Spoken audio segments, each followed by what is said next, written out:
Welcome to the Encore Audio Archives YouTube channel. I'm Taper Dave, and this is my channel. I've uploaded hundreds of talks here that I've recorded at meetings in West LA, and I've also recorded conventions starting in 2013. I've got a bunch of those up. And Walt and Mary Murray, the original owners of Encore Audio Archives, started the company in the 80s, and Walt recorded Joe and Charlie's and a bunch of stuff down in Vista, California. My sobriety date is June 20th of 1994. I hope you find something you like, so please like and subscribe to my channel and comment down below. If you want to hear something that I don't have or that you don't see, I'll see that I get it. Anyways, take care and have a great day if you want to. I have a really special friend that helps me every year with the speaker. And my really special friend is Lynn.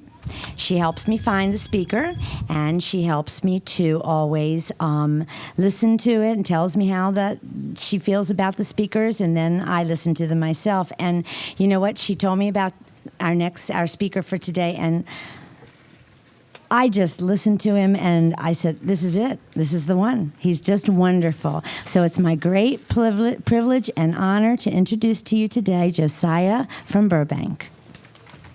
Thank you, Annie. That's so sweet. Thank you.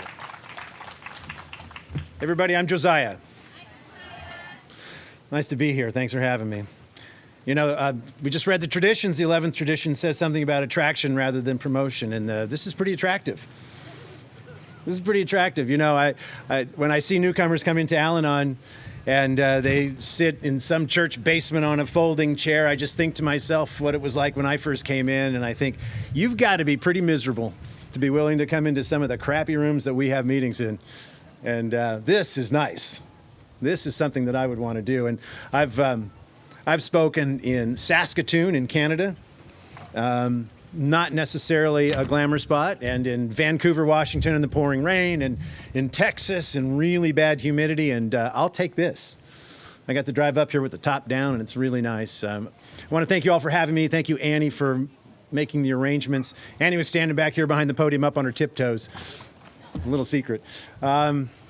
So it's always interesting for me to get to participate in one of these where it's an AA event with Al-Anon participation, and I'm never really clear what the relationship is like when the Al-Anons and the AAs get together. It's not uncommon in my experience for there to be a little bit of sort of distrust and suspicion and maybe a little bit of fun making on both sides. And I hope some of the alcoholics stuck around, because my experience is that the message that we carry and the recovery that we get is virtually identical. One to the other, and all it is a difference in how we manage to get ourselves into that crappy little church basement with the folding chairs. And in some ways, I think that the Al-Anon's path is more painful. A lot of times the alcoholic shows up and he's got heat from a judge or a spouse or a parent, and he's pretty broken. And the idea of coming into a crappy church basement with folding chairs seems like a pretty good alternative given some of the other options. Jail, getting fired, getting kicked out of the house. Yep, I'll sit in a church basement, you know. But for us Al-Anons, we show up, and in so many ways, if your experience is like mine, you feel like, it's not my problem. It's not my problem. It's her. Her, you know.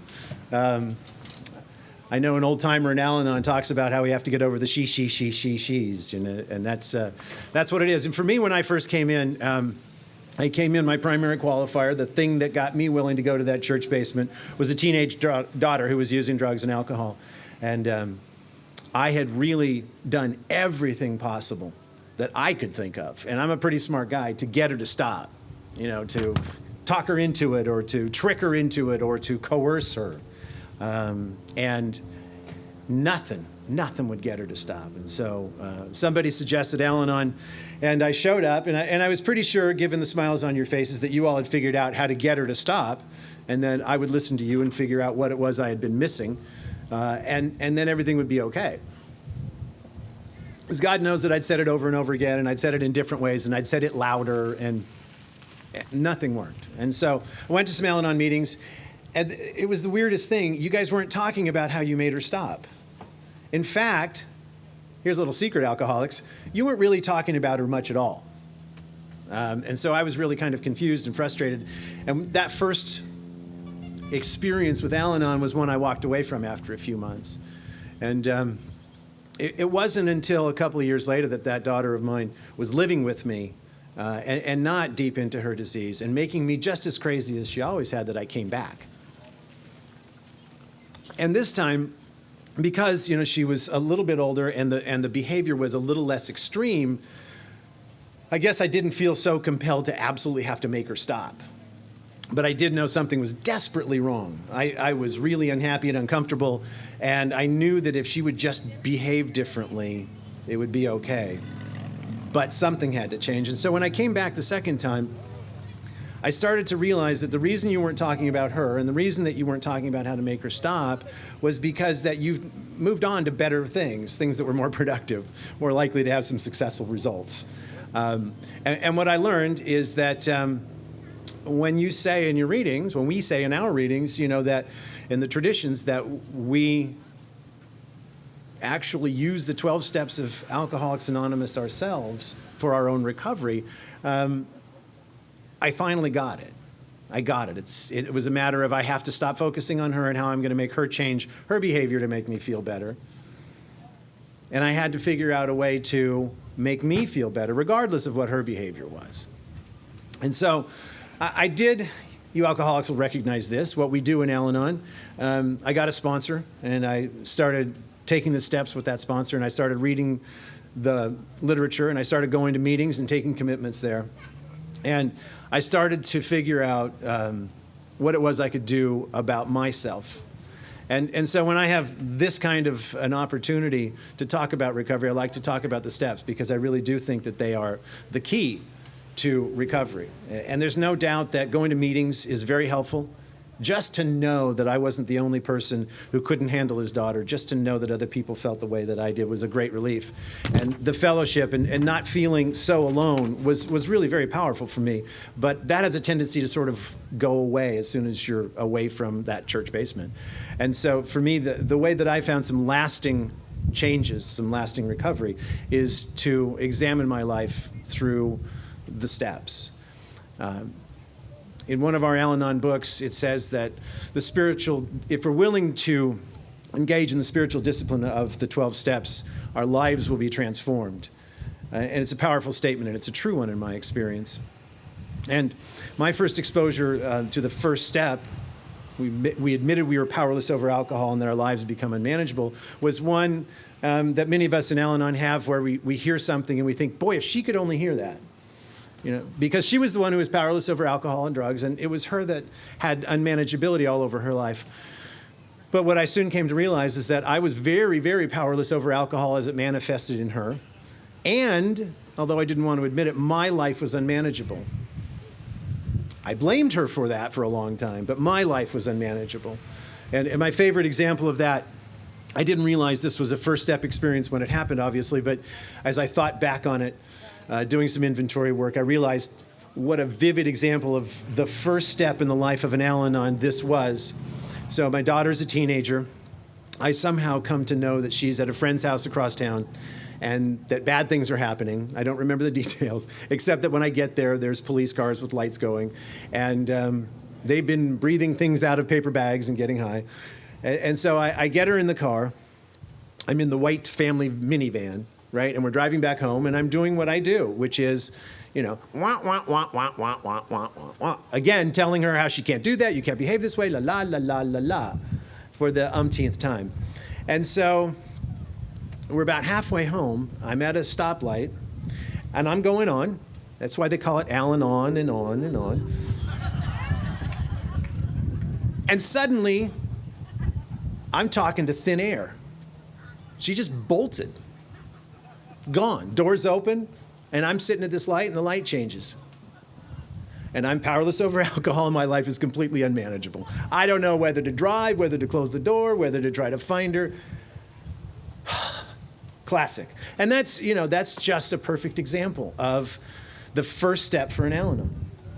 I am powerless over alcohol, whether she uses it, what she does, when she uses it, and my life is unmanageable. So it was insights like that that helped me to realize that there's a problem and I need help. The first step, whether regardless of your program, is one, and I tell this to the men that I sponsor that work the steps with me, the first step is really the only one where we just look at the problem. All of the other steps, at some point, in some way, are solution-oriented. We look for recovery. But the first step is one where we say, this is the mess that is your life, and this is why it makes sense to sit in some drafty church basement on a folding chair. This is why. And the way I react to it, the way I feel about it, the things that I do behind my feelings are why I, even though I'm not the one huffing drugs out of a paper bag, need to be in 12-step recovery. So, having understood my powerlessness over alcohol, my powerlessness indeed over so many things external to me, having understood that my life is unmanageable, then I'm motivated to move on to the rest of the steps. One of the things that I realized in working the first step is that not only am I powerless over you and what you do and how you behave, but I'm also, in many ways, especially in my undisciplined, unrecovered state, powerless over my emotional response to that. It's something that I need to understand. My daughter's going to engage in behaviors and it's going to make me angry, or it's going to scare me, or it's going to frustrate me. And because she's my daughter and I love her, that emotional response may never go completely away. What I do with it and how I act behind those feelings does completely change, but the feelings come up. So, and the other thing about the unmanageability for me is just that I came in thinking that if Julie would just stop, everything was going to be fine. What I came to realize after a period of time and after doing some work with a sponsor who could point these things out to me is that, you know, things weren't really all that peachy in other areas of my life. And Julie was just sort of the loudest and most annoying example of the things that were going on. And so I've come to realize that although Julie was the headliner, I didn't have a great job situation. I was recently out of a long marriage and divorced for a second time. I didn't have a great relationship with my other daughter. My family relationships were crap. So I've come to realize that what I'm working on by taking the steps is me and how my attitudes and beliefs manifest in an unhealthy way in so many different parts of my life. So I've decided that my life really is a mess, and it's my life that's a mess, not just her. And if I believe the first step, then I realize that I can't exactly work on making her better. So I'm going to have to start looking at me. And so the first step helps me to understand all the different ways that I'm powerless over things in my life, people in my life, and how my life has become unmanageable. And not just in the way I react to her, the way I behave at work, the way I behave in other relationships, my relationship with money, all of that stuff. You know, driving like a jerk, whatever. So, second step then says, came to believe that a power greater than ourselves could restore us to sanity. Now, 12-step recovery was never particularly attractive to me before I got into it, and there are a lot of reasons for it, but one of them is because it doesn't take long to have to confront the spirituality and the God part of it. And I was not a religious guy, was a little bit antagonistic toward religion and God. And so this was the first of the steps that kind of got me close to having to look at that. And for me, with some sort of gentle persuasion from a sponsor and a suggestion that I look at the way it's approached in the AA literature, it became a matter of saying, came to believe that a power greater than myself, and that power could be a sponsor, it could be meetings, it could be literature, it could just be calling another Al-Anon guy up on the phone, a power really sort of other than myself can restore me to sanity. I wasn't particularly uncomfortable with describing my behavior and my emotions as insane in that step, but I was a little uncomfortable with this power greater than myself and letters being capitalized. I was really not wanting to have to take that leap yet. But the way it was taught to me is just, as long as you understand that that power greater than yourself means basically someone other than yourself. Your higher power can be anything you want it to, Josiah, as long as you know it's not you. So that helps me a lot, and it really does help me to break through something that I think is difficult for men in Al-Anon. I don't know if it's difficult for women in Al-Anon, but And my Al-Anon recovery for the last bunch of years has been almost virtually all men's stags. I don't need to complicate my recovery by, beautiful, sick women out there. That's a whole other thing. No offense. I love you. I love you too much. But the second step is where I start to chip away at the tendency that I think is in some ways uniquely male, American male. And that is, sort of the John Wayne mentality. We know how to do it all. We fix it. We fix everything. We never stop for directions. We never have an emotion other than anger, right?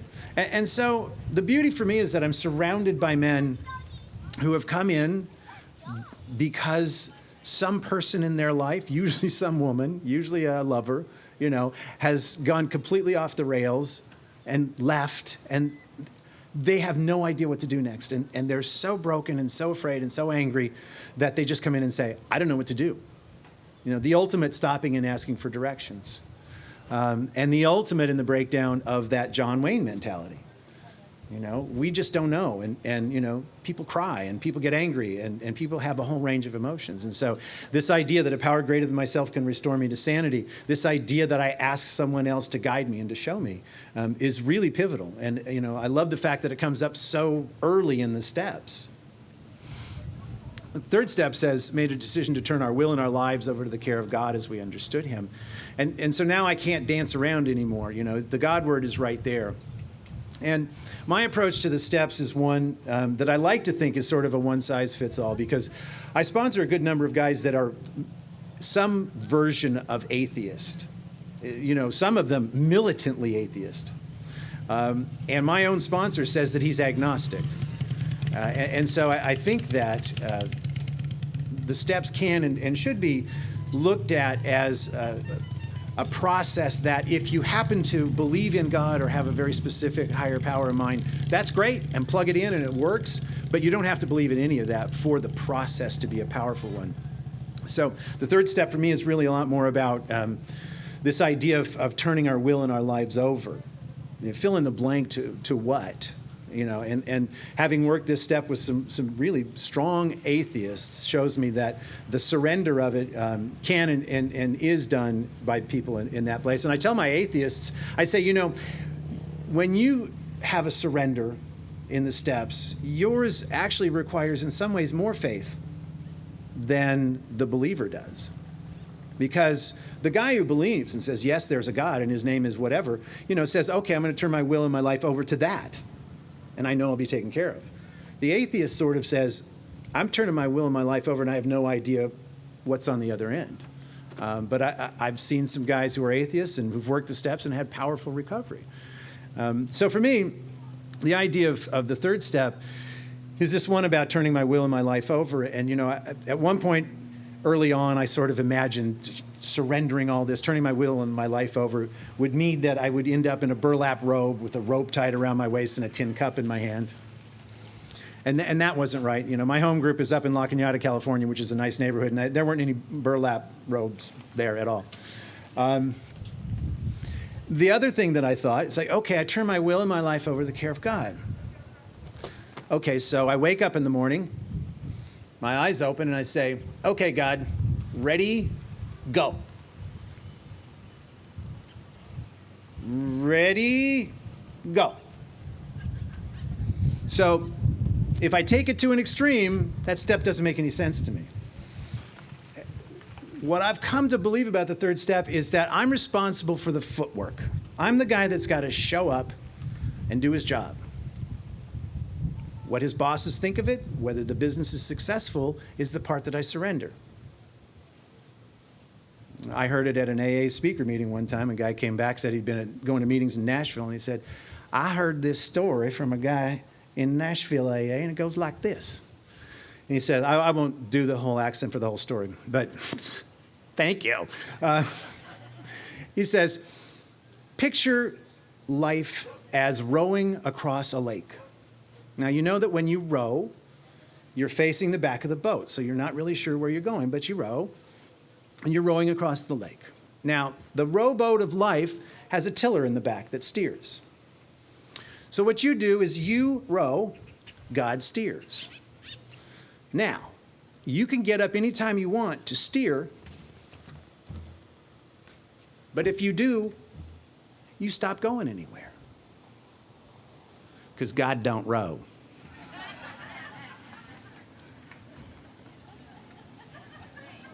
God don't row. So, but I'm so smart. See, we Al-Anons, man, we think. I'm thinking, well, wait a minute. Right? That's me, and that was me. Sure, I'll row, but I want to have one hand on that tiller at all times. I just end up going in circles. So that's how the third step works for me. I just need to understand that my job is to show up, bring my best efforts to a situation. But see, the way my world works is I'm afraid it's not going to work out okay, you know. I was afraid that Julie was going to die or was going to end up such a mess that she was going to be a 43-year-old divorced addict in my back bedroom while I'm an 80-year-old guy still working at Walmart trying to support her. You know, that's how my head goes. So I always want to know how stuff's going to work out. Is it going to be okay? Always want to make sure it's going to work out. I have to control everything. It's exhausting. So the second and third steps are, in some ways, my biggest challenge in Al-Anon. My daughter is now 30 years old, by the way. She's not living in my back bedroom, and, you know, she didn't drive off a cliff. I have to trust. I have to have some kind of faith that it's going to be okay.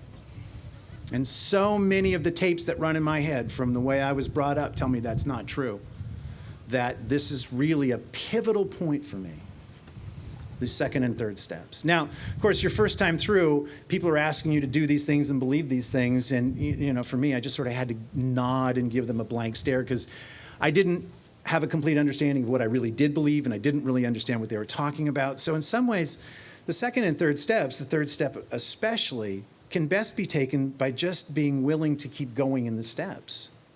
I'm really stuck on my third step. Good, start your fourth step. That's turning your will and your life over to the care of God, right? And so the fourth step, you know, made a searching and fearless moral inventory of ourselves. When I came in, I said, I don't need a searching and fearless moral inventory. She does. And I can give it right now. In detail. With dates. And names.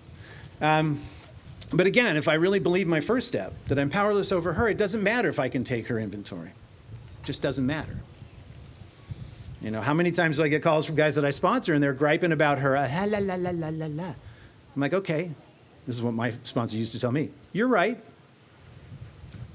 1, 2, 3. Now what? You know, I was right about my daughter's behavior, but so what? I couldn't do anything about it. So taking a searching and fearless moral inventory of myself forces me to look at the stuff that I might actually have some control over. And the way I was asked to do the inventory, using the column method out of the AA Big Book, thank you very much, was to look at all my relationships. Not just my relationship with that daughter. I can't tell you how many times I've done this whole pitch, you know, for an hour plus, and then I get off the podium and talk to somebody and mention something about my daughters, and they say, oh, you have two? Yeah, I do have a second daughter. She's not a problem. I never talk about her, but she was on my fourth step, as were my parents, as was my first wife, as was my second wife. And so what I ask guys to do, and what I've done myself several times, is to look at the whole range of my experience. And try to examine where it was that I engaged in behaviors that were unhealthy for myself and for the people involved. You know, and one of the beauties for me about Al-Anon is that, by definition, Al-Anon is a program about relationships. The traditions say, you know, the only requirement for membership is that you've got a problem of alcoholism with someone. You're in a relationship with an alcoholic. If you're not in a relationship with an alcoholic, then Al-Anon is sort of useless. It doesn't really mean anything. But if you are in or have had a relationship with an alcoholic and it's affected your life, then Al-Anon recovery works for you. And the beauty is that, for me, so much of my life is about my relationships, whether it's family or friends, spouse, employers. And really, the only interface I ever have difficulty with, other than maybe a computer, that I have a hard time with, is with people. And so we look at the stuff.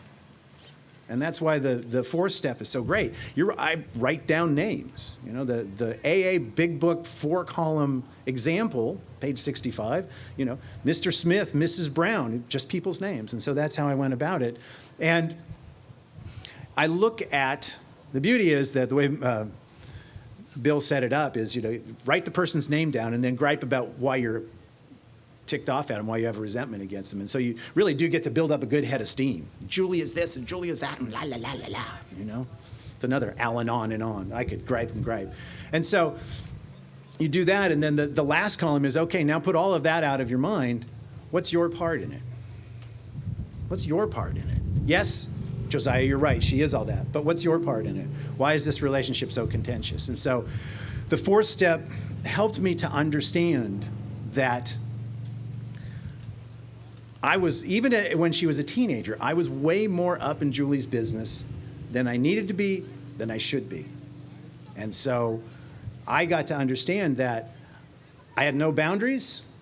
I had no trust or faith in her. I was a controller. I was a doormat. I was all these behaviors that I engaged in.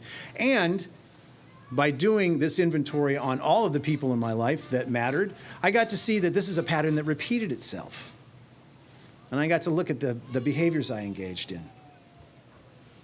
So I'd get up in her business and try to control things and how she behaved and how she felt, make her happy, yell at her when she screwed up.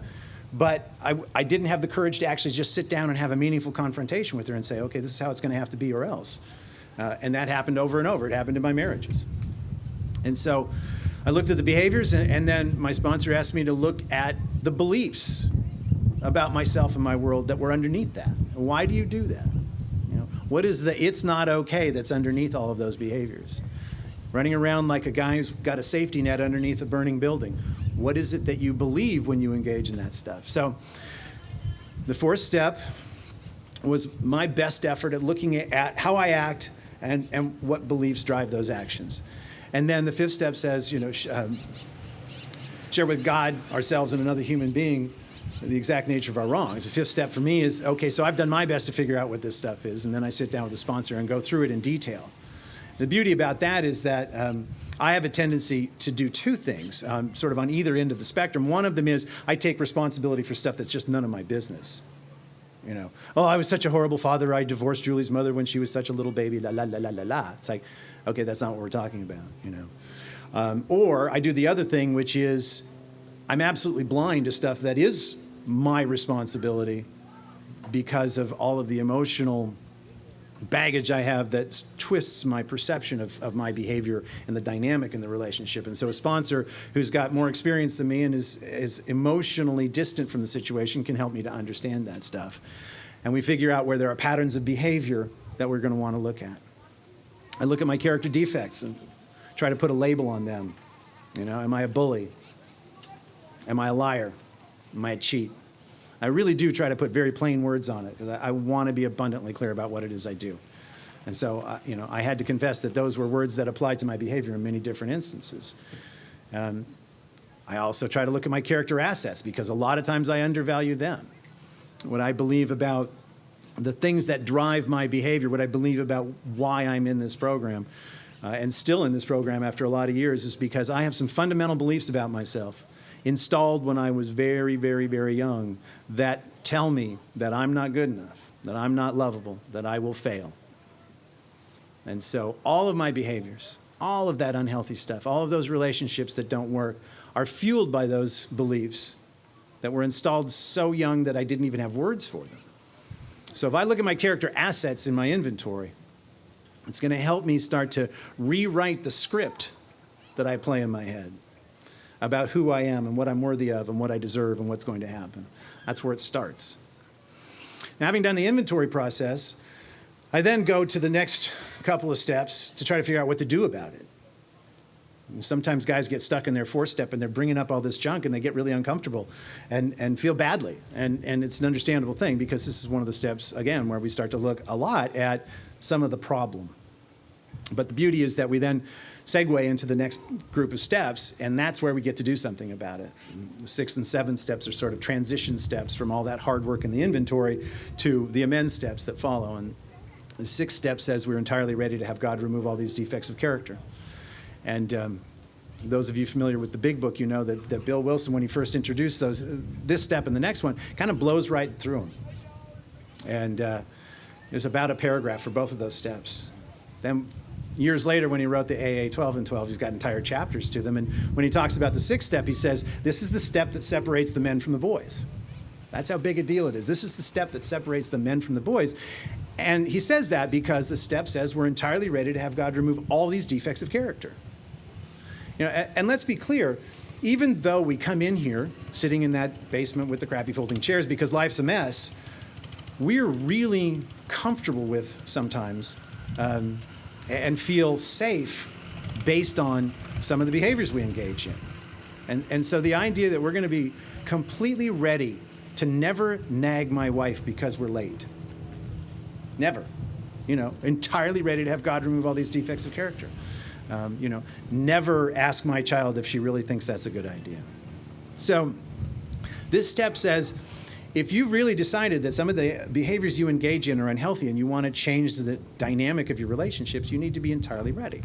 Now, God knows, if Al-Anon's ever had to keep a sobriety date like alcoholics do, I think I'd have about 43 minutes of recovery right now. So, you know, I slip back into this stuff all the time. And me and my guys, we have a little acronym that we use. It's called STFU. Shut the up. And so sometimes the best thing I can do is just not step in it anymore. So we STFU all the time so that we don't fall back into our old behaviors. But the sixth step says we're entirely ready to have God remove all these defects of character. It's a preparation step, as is the seventh. The seventh step says humbly ask him to remove our shortcomings. It's been entertaining for me over the years to work the steps with guys. And I have had a few guys who will work the 6 and 7 steps. I ask them to do a little 7-step writing. And I had a guy come in and go, okay, humbly ask God to remove our shortcomings. He says, here it goes. They're going to be gone. I said, whoa, go back. Read the steps. Entirely ready to have God remove all these defects of character. Humbly ask him to remove our shortcomings. Nowhere in those steps, nowhere in either of those steps, does it say that anything is actually removed. Right? It'd be a 10-step program if they were. And you go back to the third step, you know, God don't row. The 6 and 7 steps are steps as the second and third. I used to know a woman who'd been sober for a long time, first in New York and then in LA, and she said the 6 and 7 steps are like the second and third with information. Very similar steps. And we can ask God to remove them. We can be ready to have them removed. But the work of removing them is on us. My sponsor's wife is a long-time sober member of AA, and he tells a story about what her sponsor told her, and that is about the 7th step, and that is, you know, humbly asked him to remove our shortcomings, and her sponsor told her, God will remove your shortcomings as soon as you stop doing them. Okay? And so for me, it's really, really important to understand that those steps, while vital, are absolutely preparation steps. And for the work that's about to come. And the work that's about to come is in the 8th and 9th steps, the amends steps. Made a list of all persons we had harmed, became willing to make amends to them all, and made direct amends to such people wherever possible, except when to do so would injure them or others, you know. And because some of the sort of elementary education I had on the steps was by reading AA literature, I kind of came into this stuff thinking that the amends steps are really about apologizing. You know, I'm sorry I lied to you. I'm sorry I cheated you. I'm sorry I tried to control you. I'm sorry I took money from you. I'm sorry I was such a bad employee. And you know, if you're an Al-Anon like me, one of the cheapest phrases in your vocabulary is, I'm sorry. You know, I would go around and make a mess of other people's lives, try to control them. I would yell at them. I'd be a bully. I wouldn't be a very good partner. I wouldn't be a very good employee. And my response to that, because I did legitimately feel bad, was to say, I'm sorry. But I had very little willingness and even less ability to actually do anything about it. So my apologies were empty. I also have a tendency to feel responsible for other people and their feelings. And my daughter, Julie, used to play this great game with me, and I'm not even sure she realized the rules of it, but she played it instinctively. And she would be sitting around the house and say, oh, I really want to go to the mall. I have no way to get there. And that just gives me the heebie-jeebies when she does that. It's like, okay, you want to go? I'll take you. Come on. Oh, what's wrong, Julie? Nothing. No, what's wrong? I'm so bummed. What, sweetheart? I want to go to the movies. Oh, okay. I don't have any money.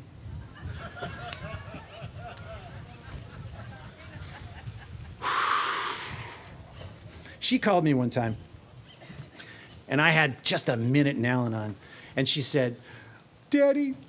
What, sweetheart? What's wrong? Adolfo and I broke up. Sweetheart, are you okay? Well, I will be. Is there anything I can do? Yeah, Daddy. Can you buy me a pack of cigarettes? Sure, honey. So I had been out. We were on the cell phone. And did whatever I was doing. I came home and thank you, God, I forgot the cigarettes. Because as I drove up to the building, she and Adolfo were walking out the front door, hand in hand. But see, I take that stuff on. So that's one of the reasons why I'm sorry is just such a cheap phrase in my vocabulary. Oh, sun's in your eyes. I'm sorry. Which is, that's work that I get to do on sort of figuring out where my responsibility is and where it's not, and keeping my STFU going and things like that. But the point of it is, I remember my point. The point of it is that the amend steps are not about apologies. Now, the amend steps, amend means to change for the better. We make an amendment to the Constitution. We improve it. Amend, okay? So once I get the idea of what the word means, then I can have a little better idea of what the amend steps are really all about. And for me, and maybe it's different if you're an alcoholic who's crashed cars and stolen from his employer and cheated on his wife and spent his children's scholarship funds. Maybe it's different for those guys. And maybe they really do have some apologizing to do and some money to pay back. But for me, I just made a mess of my relationships. And so the amend steps are the ones where I take those character defects that I've identified in my inventory, those ways in which I act, my behavior with the people that are most important to me, and I figure out a way to change that. So I was taught old school that, my 8-step list was virtually complete once I'd made a list of names in my inventory. And so then I got to figure out, okay, what is the amends? And how do I go about doing it? First of all, what is the behavior I engage in that's wrong, that needs to be amended? And then how do I go about amending it? And then to acknowledge that part of the step that says, except when to do so would injure them or others, I get to look at whether it even makes any sense to do that at all. One of the amends that I had on my list was a woman who had been married when I had been with her and who had then gone back to her husband. I don't get to make a direct amends there. That would injure her or others. But when it is appropriate to make a direct amends, it goes something like this. So, Julie, I want to talk to you a little bit about one part of our relationship.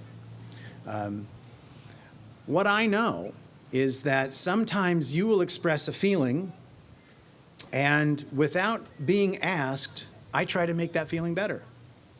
I try to drive you to the mall. I try to buy you a movie ticket. And I don't really think that's completely fair to you.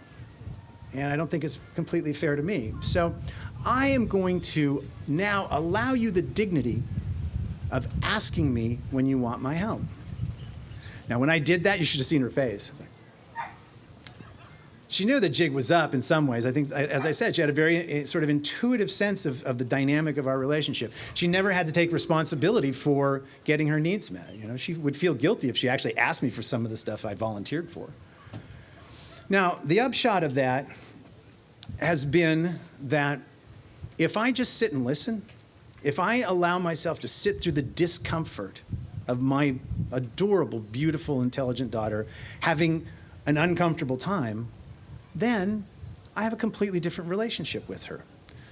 So about 2 years ago, maybe a little more, I was with her and her sister, who are now both adults, and we're at a nice restaurant having dinner, and she's talking about her boyfriend, by whom she has had a child, and with whom she is living and relying on for everything. And she's saying, oh my God, you just can't believe Sean. And she's going on and really distraught about how terrible things are and how he treats her. And it's just, and my head's about to explode. I'm thinking, oh my God, she doesn't have a job. She doesn't even have a driver's license. She's got this baby. And of course, what am I doing? I'm like, you know, Julie, here's what you need to do. Here's what you need to say. Fortunately, it was all rattling around up here. And I thought, okay, see, not volunteering for it, right? So 3 or 4 weeks later, we're out to dinner again.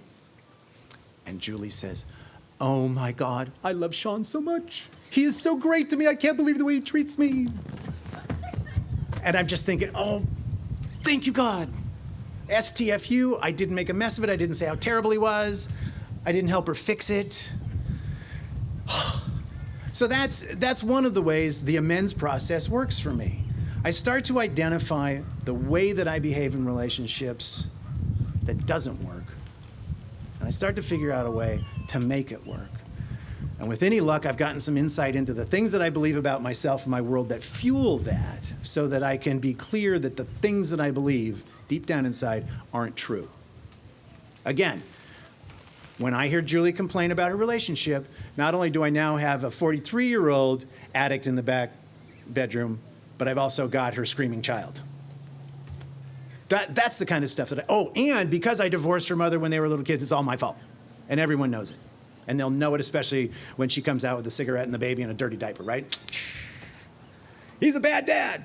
So if I identify the beliefs I have about my actions, what drives them, that makes it a little easier for me just to sit on my hands and keep my mouth shut. Another gift of the inventory through amends process for me was identifying the way I behaved as an employee and getting some really profound insights into why it was that I underachieved as an employee year after year after year. And then taking this principle of just showing up and rowing into work. I actually tried to go back to one of my former employers after doing an inventory, realizing that I'd been kind of a bad employee in a number of different ways. And so I asked if I could come see him, and we sat down, we chatted for a minute, talked about business and how's it going. And he had been doing work for a company that eventually became my employer. And so I don't know if he had any idea what I was there about, but we chatted about business for a minute. And then I said, you know, Mike, I just wanted to talk to you about when I worked for you and tell you, you know, how deeply sorry I am for not being a better employee, and just to tell you that I'm really doing my best to be a better employee now. And he looked at me like a Labrador retriever does when he doesn't understand what you're saying. And I could tell that was water so far under the bridge for so long that it just didn't even register with him. So sometimes my best direct amends is just to understand where it is I take my behavior. So I'm now the best employee I can be for the employers that I have today. Same thing is true with the way I behave badly in relationships. You know, like I said, I've twice divorced and I've made a mess of both marriages, and a good part of the reason they failed is on me. And there are some things about the ways that I behaved in those relationships that would probably not make for a good direct amends. I'm sorry, honey, do you know what I did? La, la, la, la, la, la, la. You know, thank you, not a good idea. Not a good idea. And, you know, the relationship I have with both of those women today is one that's appropriate for someone who's been divorced for a lot of years and has nothing but adult children in common. You know, when there's a family event where it's appropriate and necessary for us to be, we're there, we're polite, and that's fine. But I will tell you that I diligently go about the business of making amends about the way I behave in relationships in the relationship I'm in today. I absolutely have changed many dramatic things about the kind of guy I am as a man in a relationship. You know, the men that I'm around in Al-Anon talk a lot about, you know, we're trying to become men who have self-esteem by engaging in esteemable actions. And so that's one area where I absolutely have to be on my toes at all times. And that's part of the reason why I go to stag meetings. Like I said, I love you crazy women way too much, so I go to stag meetings. So that's what the amends process is about for me. It's really about fundamentally going about the business of changing the way that I act in all kinds of areas. You know, by this time I've realized that Julie is just a stone in the shoe. You know, she's just the loudest of many examples where I need to behave differently. And so I go about the business of behaving better in relationships. I go about the business of being a better employee. My sponsor talks about one other place where I've had to engage in some amends, and that is he talks about how he's retired his driving finger. Right. And then my sort of my footnote to that one is not only have I retired my driving finger, but there's always one guy in the number 2 lane doing 63. And if there's more than 12 cars on the road, that one guy doing 63 in the number 2 lane will bring everything to a screeching halt. And so my version of it now is I don't ride up on his rear, I don't honk at him, and when I get around him, I don't even get to look to confirm what I think is probably true. STFU. So the amends come in all sorts of areas, and so if I engage in that process, if we willingly surrender ourselves to the spiritual discipline of the 12 steps, our lives will be transformed. So what happens is that I'm out in the world behaving better, and all of my relationships improve. But I'm also, and this is where the next step comes in, I'm also being really mindful about the fact that I'm behaving better. So the 10th step says, continue to take personal inventory, and when we were wrong, promptly admitted it. Or as my friend Bonnie says, probably admitted it. Promptly admitted it. And so it's really important for me to make sure that just because I've gone through the process of identifying character defects and tried to do something about it, that I stay diligent about 2 things. 1, as I said, falling back and engaging in old behaviors. Or 2, engaging in behaviors that seemed okay before but now make me uncomfortable.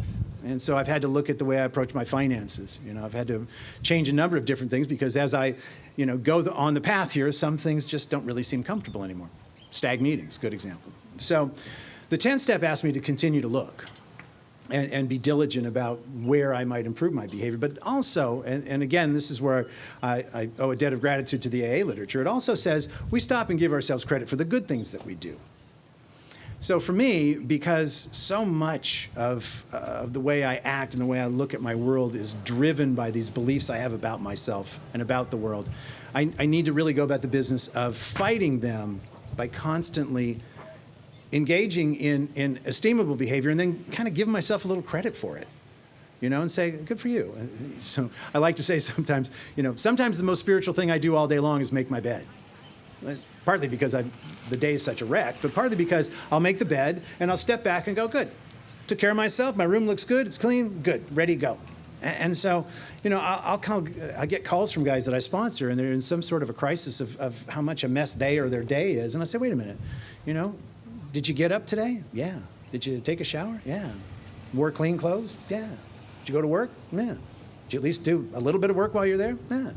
And you ate, fed yourself, right? Yeah. So by the time you get done looking at your day that way, there's lots of little things that you can do and say, yeah, you know what, I did okay.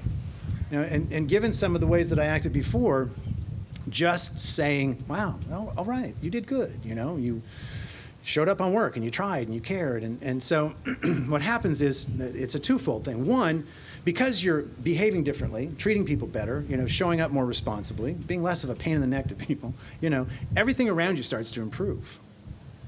And 2, you're realizing that things are improving, and it's at least in part because you're behaving better. You're doing good.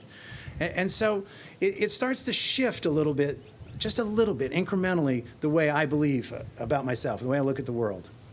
And so I'm no longer driven by so much fear about my unlovability and my unworthiness. That fear of abandonment, dying cold, broke, and alone somewhere starts to be eased somewhat.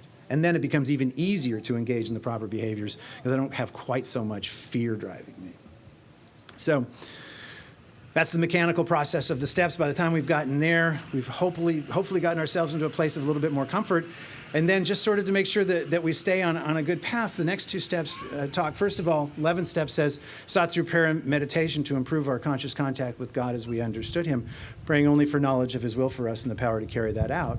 And again, if you're trying to figure out a way to approach steps to people who are non-believers, it's the idea of, my sponsor who says he's an agnostic says, I pray just in case something is listening. But really the idea of prayer is just to sort of get clear about what it is that we're praying for and where it is we want to go. And meditation is an exercise in not always doing. You know, if you're an Al-Anon like me and you're constantly having to fix things and control them and watch, if you always constantly have to earn people's attention and affection and love, man, you're going 100 miles an hour, right? It was about 12:45 and Annie finally said, I'm going to sit down and have some lunch. Whew. The idea behind meditation is to give yourself permission to just stop for a second, quiet the chatter. The idea that we ask God for guidance, and again, whether it's God or group or just getting your thoughts straight, you know, knowledge of his will for us and the power to carry that out. His will for us, you know. I've learned by this time that not only am I not my higher power, but I'm not Julie's higher power. Praying only for knowledge of his will for us. Minding my own business. I first came into Al-Anon, I've been there a year or two, and I was listening to all the slogans, and I said, man, I've got 2 slogans for you. Shut the heck up and mind your own dang business. And I'll tell you what, you know, once I get clear about how little is my business, it makes my life a lot more peaceful. 12-step says, oh, I love the 12-step, you know, having had a spiritual awakening as the result of these steps. Having had a spiritual awakening as the result of these steps. Now, I didn't show up here for a spiritual awakening. I didn't.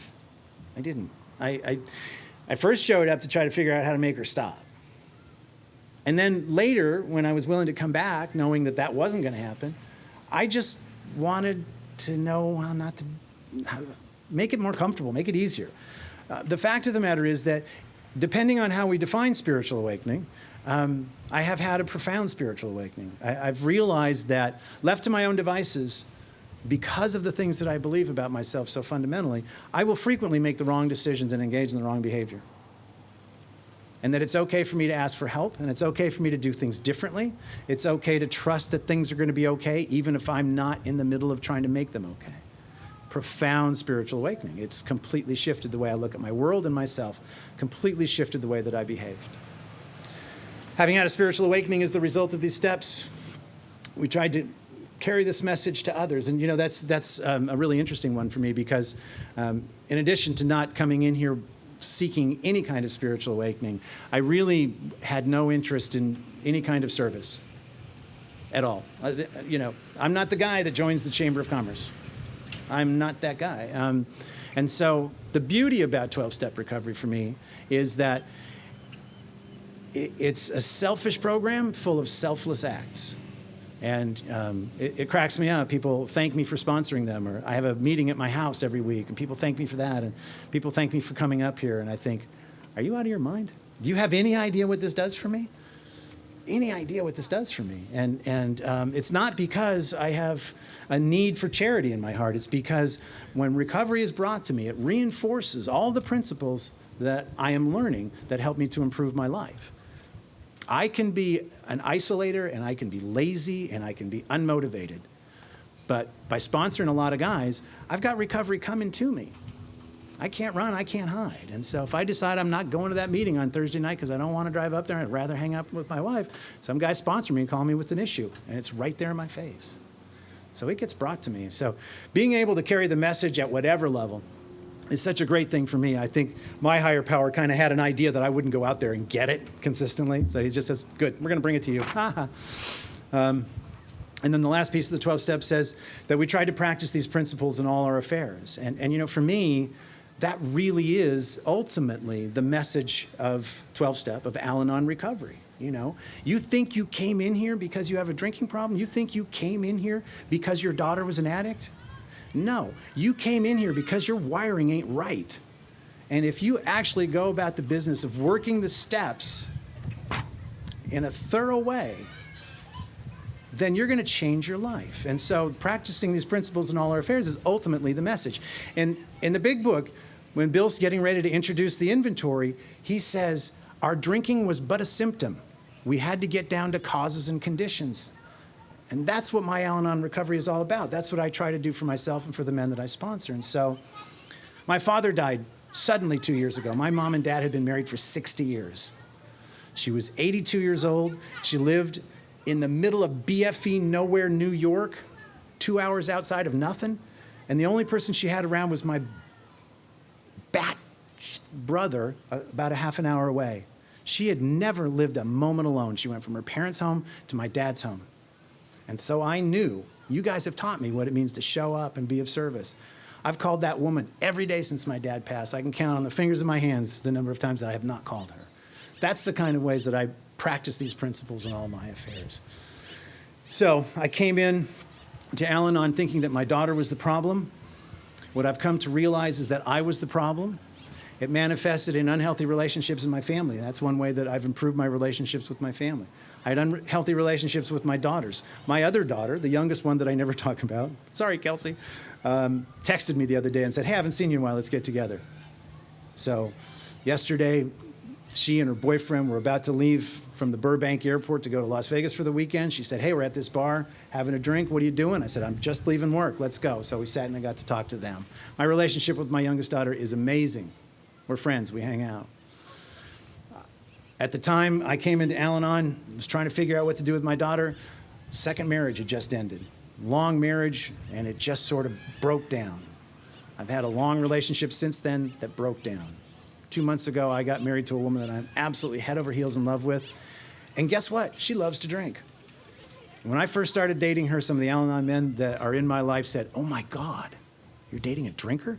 Well, yeah, so what? How do you do it? I said, well, it's not the drinking, it's how she treats me. I just focus on how she treats me and address that. If she's drinking and have a good time, fine. But if it somehow impacts the way she treats me, then we'll have a conversation. When I came into Al-Anon, I had an okay job. An okay job. I'd been through a bunch of jobs earlier in my life, but this one was kind of okay. I'd had it for a while. Since then, because I've changed so radically the way I approach employment, about 5 years ago, a guy that I had some opportunities to do some business with took me out to dinner and said, I want you to come work for me. And I said, okay. And so we did that little dance for a couple of years until he came to me and said, I'm opening up a new business. I want you to be a part of it. 4 years ago, I got to be a part of that from its first day of business. And I've consistently been told that I'm their best employee and I work hardest. And by the way, you make the most money.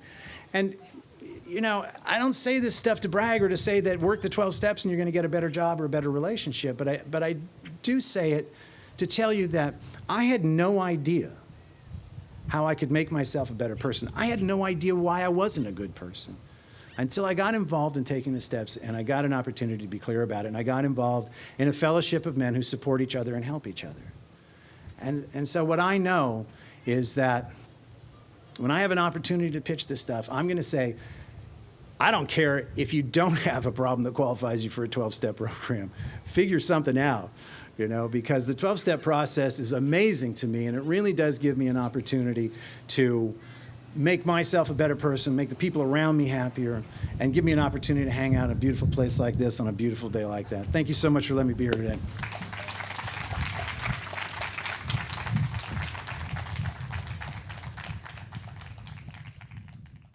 Sorry to interrupt your viewing. Taper Dave here. Just wanted to take a second to ask you to like and subscribe to my channel. Let me know if you like what you're listening. I've got some very good talks here, and this one's a great one. Just curious, do you think this is better than Zoom? Tell me what you think. Okay, this is how I prepare my drone for launching. I like to do it inside the cab of my truck so I'm not standing outside in the weather. To install the joysticks for control, up and down, right and left, powered on. I have an Android phone that I use to connect it to the drone with. And it's actually controlled through the iPhone, through an app. Oops, wrong way. It's actually controlled through the iPhone, or through this Android phone, through the app. It's actually controlled through the Android phone, through an app, and you connect it through this short connection right here.